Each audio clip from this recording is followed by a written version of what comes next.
देवी उमा का हिमवान के हृदय तथा मैना के गर्भ में आना।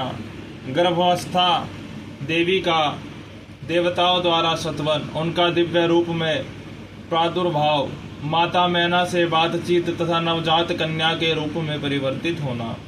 ब्रह्मा जी कहते हैं, नारद, तदंतर मैना और हिमालय आदर पूर्वक देव कार्य की सिद्धि के लिए कन्या प्राप्ति के हेतु वहां जगन जननी भगवती उमा का चिंतन करने लगे, जो प्रसन्न होने पर संपूर्ण अभिष्ट वस्तुओं को देने वाली है। वे महेश्वरी उमा अपने पूर्ण अंश से गिरिराज हिमवान के चित्त में प्रविष्ट हुई। इससे उनके शरीर में अपूर्व एवं सुंदर प्रभाव उतर आई। वे आनंद मग्न हो अत्यंत प्रकाशित होने लगे। उस अद्भुत तेजो राशि से संपन्न महामना हिमालय अग्नि के समान अदृश्य हो गए थे। तत्पश्चात सुंदर कल्याणकारी समय में गिरिराज हिमालय ने अपनी प्रिया मैना के उदर में शिवा के उस परिपूर्ण अंश का आदान किया। इस तरह गिरिराज की पत्नी मैना ने हिमवान के हृदय में विराजमान करुणा निधान देवी की कृपा से सुखदायक गर्भ धारण किया। संपूर्ण जगत की निवास भूता देवी के गर्भ में आने से गिरिप्रिया मैना सदा तेजो मंडल के बीच में स्थित होकर अधिक शोभा पाने लगी। अपनी प्रिया शुभांगी मैना को देखकर गिरिराज हिमवान बड़ी प्रसन्नता का अनुभव करने लगे। गर्भ में जगदम्बा के आ जाने से वे महान तेज से संपन्न हो गई थी। मुने उस अवसर में विष्णु आदि देवता और मुनियों ने वहां आकर गर्भ में निवास करने वाली शिवा देवी की स्तुति की और तदंतर महेश्वरी की नाना प्रकार से स्तुति करके प्रसन्न चित्त हुए। वे सब देवता अपने अपने धाम को चले गए।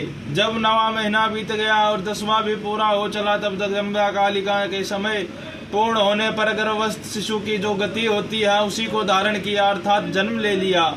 इस अवसर पर आद्याशक्ति सती साध्वी शिवा पहले मैना के सामने अपने ही रूप में प्रकट हुई। बसंत ऋतु में चैत्र मास की नवमी तिथि को मृगशिरा नक्षत्र में आधी रात के समय चंद्रमंडल से आकाश गंगा की भांति मैना का के उधर से देवी शिवा का अपने ही स्वरूप में प्रादुर्भाव हुआ।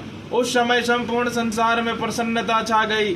अनुकूल हवाएं चलने लगी जो सुंदर सुगंधित एवं गंभीर थी। उस समय जल की वर्षा के साथ फूलों की वृष्टि हुई। विष्णु आदि सब देवता वहां आए। सबने सुखी होकर प्रसन्नता के साथ जगदम्बा के दर्शन किए और शिवलोक में निवास करने वाले दिव्य रूपा महामाया शिव कामिनी मंगलमयी कालिका माता का शतवन किया। नारद, जब देवता लोग स्तुति करके चले गए, तब मेनका उस समय प्रकट हुई। नील कमल दल के समान कांति वाली श्याम वर्णा देवी को देखकर अतिशय आनंद का अनुभव करने लगी।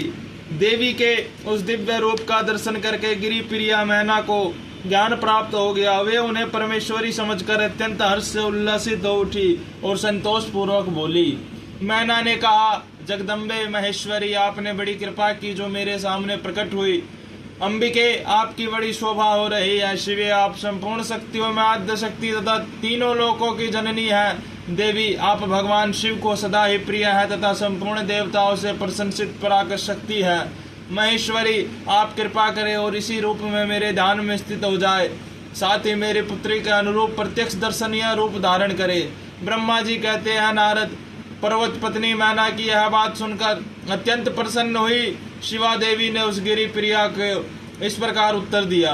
देवी बोली, मैना, तुमने पहले तत्परता पूर्वक मेरी बड़ी सेवा की थी। उस समय तुम्हारी भक्ति से प्रसन्न हो मैं वर देने के लिए तुम्हारे निकट आई।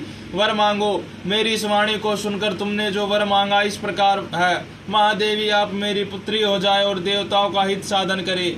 तब मैंने तथास्तु कहकर तुम्हें सादर यह वर दे दिया और अपने धाम को चली गई।